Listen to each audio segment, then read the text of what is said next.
My dear DSCRs friends, good evening. నేను మీ రాజీ. ఈరోజు మన 6th క్లాస్లో డూడు బసవన్న లెసన్ చూద్దాము. దీని తర్వాత ఎంత మంచి వారమ్మ ఉంది, దాంతో 6th క్లాస్ కంప్లీట్ అయిపోతుంది. ఇంకా ఎవరైనా చూడని వాళ్ళు ఉంటే ప్లేలిస్ట్లో ఉన్నాయి. ప్రతి లెసను గ్రామర్తో పాటుగా చెప్పాను, ఒక్కసారి వింటే చాలు, అది మీకు వచ్చేస్తుంది. ఓకేనా? చూడండి ఒకసారి. డూడు బసవన్న, నేను నోట్స్ ప్రిపేర్ చేసుకున్నాను. అలాగే లెసన్ అంతా కూడా 2 ముక్కల్లో చెప్పేస్తాను. చూడండి. డూడు బసవన్న ప్రక్రియ వచ్చి జీవిత చిత్రం.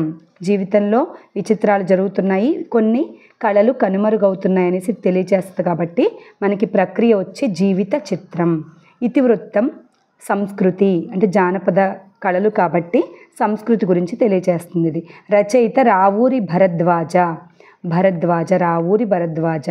మా ఊళ్ళో అప్పుడు డూడు బసవన్న ఉండేవాడు అనుకోండి, అప్పుడు రావూరి గుర్తొస్తుంది. ఓకే, బసవన్న ఇతను ఎక్కువ జంతువుల గురించే రాశాడు కాబట్టి ఇదంతా బసవన్న చూడగానే కూడా గుర్తొస్తుంది. డూడు బసవన్న రావూరి భరద్వాజ. ఓకే, భరద్వాజ కుటుంబంలో వాళ్ళకి బసవన్నలు అంటే ఇష్టమనో ఏదో ఒకటి గుర్తుపెట్టుకోండి. భరద్వాజ బసవన్న. ఉద్దేశ్యం గంగిరెద్దుల వారి జీవన విధానాన్ని తెలియచేయడం, అలాగే జానపద కళల పట్ల విద్యార్థులకు అవగాహన కలిగించడం ఈ పాఠం యొక్క ఉద్దేశ్యం.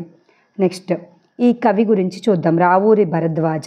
ఇతను రాసిన స్టోరీస్ ఏంటంటే, రచనలు ఏంటంటే ఉడతమ్మ ఉపదేశం, చీమతల్లి విశ్వాసం. ఇప్పుడు టెక్స్ట్ బుక్లో లేదు, కానీ నేను 10th చదివేటప్పుడు ఇది ఉండేది కాబట్టి ఇది రాశాను. అంటే దీని ద్వారా స్టోరీ అల్లడానికి బాగుంటుందనేసి. ఉడతమ్మ ఉపదేశం, చీమతల్లి విశ్వాసం, కీలుగుర్రం, జలప్రళయం, కరిమ్రింగిన వెలగపండు, అపరిచితులు, కథాసాగరం, పాకుడు రాళ్ళు. ఇవన్నీ కూడా ఈయన రాసిన రచనలు. దీంట్లో పాకుడు రాళ్ళు చాలా చాలా ఇంపార్టెంట్. ఇది దీనికి జ్ఞానపీఠ అవార్డు వచ్చింది. రావూరి భరద్వాజకు జ్ఞానపీఠ అవార్డు తెప్పించిన రచన ఏదండి అంటే పాకుడు రాళ్ళు. ఇది కూడా ఈ స్టోరీ నేను గుర్తుపెట్టుకునేలా చెప్తాను. చూడండి. తొలి నవల, ఈయన రాసిన తొలి నవల ఏదంటే విమల. ఇప్పుడు చూడండి. ఒక చీమ అలా వెళుతూ ఉంటే నీటిలో పడిపోయిందట. నీటిలో పడిపోయి జలప్రళయంలో అలా కొట్టుకుపోతుంటే ఉడత చూసింది. ఉడత చూసి కీలుగుర్రం మీద స్పీడ్గా వెళ్ళి ఏనుగుని పిలిచిందనమాట. కరి అంటే ఏనుగు కదా, ఏనుగుని పిలిచింది. ఏనుగు ఫాస్ట్గా వచ్చి, అపరిచితులు అంటే వీళ్ళందరూ ఒకరికొకరు తెలియదు అయినప్పటికీ కూడా దాన్ని కాపాడాలనేసి అపరిచితులు అయినప్పటికీ కూడా వచ్చి కరిమిరింగిన వెలగపండు ఎప్పుడు కూడా నోట్లో ఒక్కొక్కసారి పెట్టుకుని వెలగపండు ఇష్టం ఏనుగుకి. అందుకే వినాయక చవితికి మనం వెలగపండు కూడా పెడతాం. ఆ వెలగపండు లోపల గుజ్జును తినేస్తుంది. అది తినేసి ఇలా డొప్ప లాంటి దాన్ని పడేస్తుంది, చుట్టూ ఉన్నదాన్ని. ఆ డొప్పని ఏం చేసిందంటే వెలగపండుని నీటిలో వేసిందట. వేస్తే చీమ మెల్లగా దాని పైకి ఎక్కేసింది అనమాట. చీమ ఈ వెలగపండు మీదకి ఎక్కేసి సాగరంలో కొట్టుకుపోకుండా మెల్లగా పాకింది అని గుర్తుపెట్టుకోండి.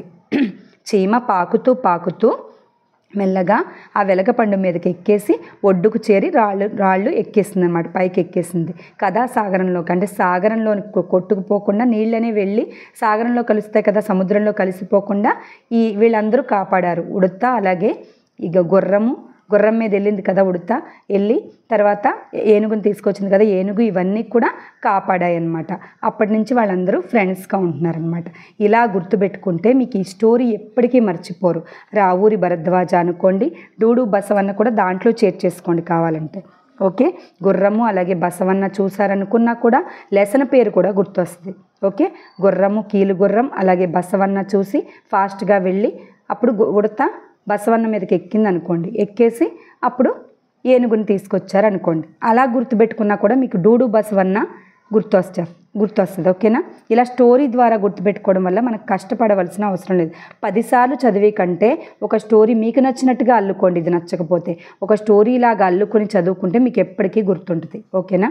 నెక్స్ట్ ఈయనకి ఇంకా చాలా అవార్డ్స్ వచ్చాయి. కళా ప్రపూర్ణ వచ్చింది, కేంద్ర సాహిత్య అకాడమీ వచ్చింది, సోవియట్ భూమి నెహ్రూ పురస్కారం వచ్చింది, రాజ్యలక్ష్మి ఫౌండేషన్ అవార్డు వచ్చింది, గోపీచంద్ జాతీయ పురస్కారం, లోక్ నాయక్ ఫౌండేషన్. ఇన్ని అవార్డ్స్ ఈయన సొంతం. రావూరి భరద్వాజ ఈయన ఎక్కువ యానిమల్స్ గురించి, చిన్న ప్రాణుల గురించి రాశారనమాట. పాకుడు రాళ్ళకి జ్ఞానపీఠ. ఈ పాఠం జీవన సమరం అనే యథార్థ గాథల పుస్తకం నుండి తీసుకోబడింది. వ్యథార్థ జీవులు అంటే బాధపడేటువంటి జీవులు. వ్యధ అంటే బాధ. అర్ధులు బాధపడుతూ అర్థించే జీవుల యొక్క యథార్థ గాథలు అంటే నిజమైన కథల పుస్తకం నుండి తీసుకోబడింది స్టోరీ. ఓకే, డూడు బసవన్న. ఇక్కడ చూడండి లెసన్. అంటే ఈ జానపద కళలు అనేవి అంతరించిపోతున్నాయని తెలియచేయడం ఈ లెసను. దీంట్లో బసవయ్య ఉంటాడు. బసవయ్య వాళ్ళ నాన్నగారు గంగిరెద్దును ఆడిస్తూ ఉండేవారు. యాక్చువల్గా చూడండి, బసవయ్య వాళ్ళ నాన్నగారు, వాళ్ళ చిన్నాన్న వీళ్ళు ఆడిస్తూ ఉండేవారు అనమాట. వాళ్ళ నాన్నగారికి 6 కొడుకులు. 6 కొడుకులు 5 ఏ కూలీ నాలి చేసుకుంటూ ఉండేవారట. కూలి పనుల్లోకి వెళ్ళిపోయారు. ఇంకా ఇది మనకు అచ్చి రావట్లేదు, డబ్బులు రావట్లేదు అనేసి కూలి పనులు చేసుకుంటున్నారు. బసవయ్య ఒక్కడే ఇతని తండ్రిని అనుసరించాడనమాట. ఇతను చిన్నాన్న. డోలు, రామ్ డోల్ అంటారు దీన్ని. రామ్ డోల్ను వాయిస్తూ ఊరూరు తిరుగుతూ వాయించేవారు.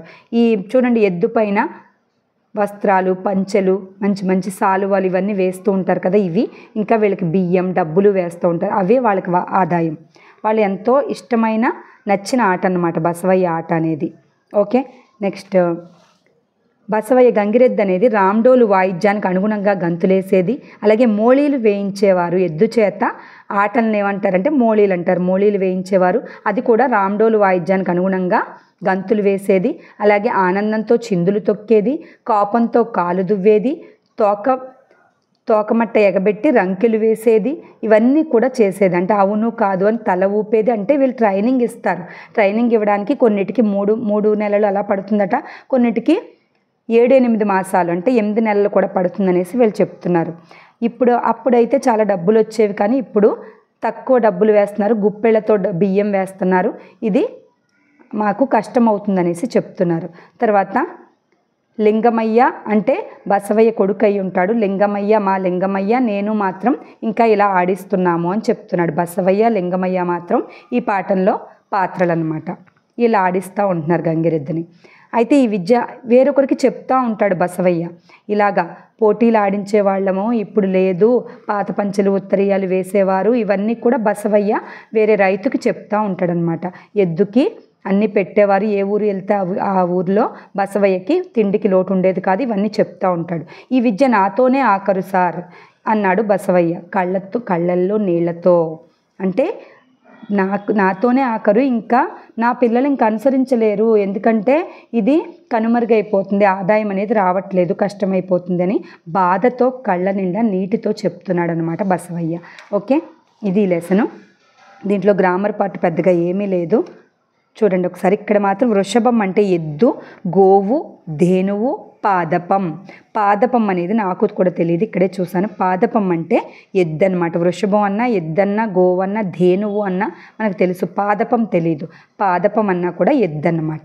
ఓకే, నెక్స్ట్ ఇక్కడ మనకు గుర్తుపెట్టుకోవాల్సింది ఇంకేముందంటే గుణసంధి ఇచ్చారు.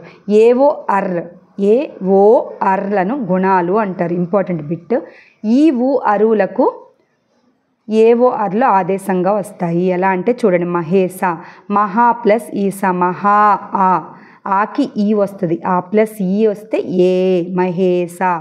మహోదది, మహా ప్లస్ ఉదది, మహా ఆ ప్లస్ ఊ, ప్లస్ తర్వాత ప్లస్ ముందు చూసుకోవాలి.